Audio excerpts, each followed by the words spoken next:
October 30th, 1938. A radio broadcast so real, it convinced thousands that Martians were invading Earth. Orson Welles and his Mercury Theatre stunned the world with The War of the Worlds, a fictional drama that sparked a nationwide panic. The world was different then. No internet, no 24-hour news cycle, just the radio.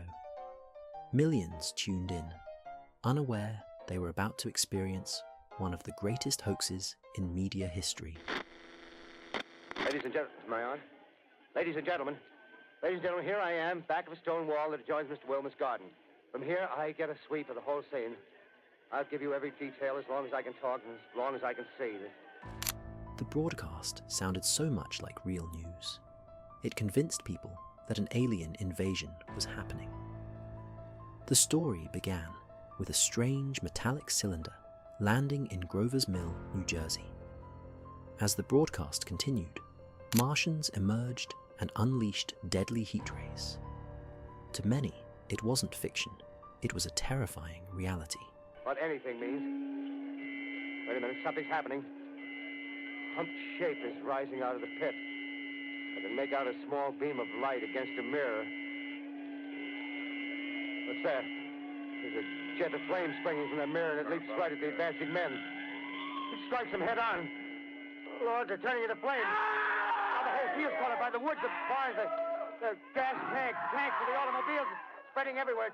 Coming this way now, about 20 yards to my right. Wells didn't just tell a story, he created an experience.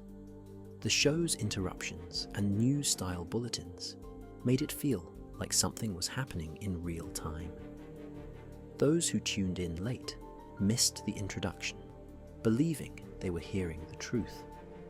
People panicked, rushed to the streets, and flooded telephone operators. We now return you to our regular programming, and remember, all of this was just a hoax. There is no Martian invasion. By that point, it was too late. The damage was done. A nationwide panic set in. People barricaded themselves. Some fled into the night. The lines between entertainment and reality had blurred. But how did it go this far? Wells was stunned by the fallout. His goal wasn't to frighten people, but to push the boundaries of radio. But the public's reaction was undeniable. Thousands believed they were listening to a real Martian invasion, not a drama. Wells had tapped into something primal: fear, uncertainty, and the unknown. We interrupt this program to tell you there is no cause for alarm. The invasion was just a hoax. But if you're still listening, take this with you. Be careful who you trust on the airwaves.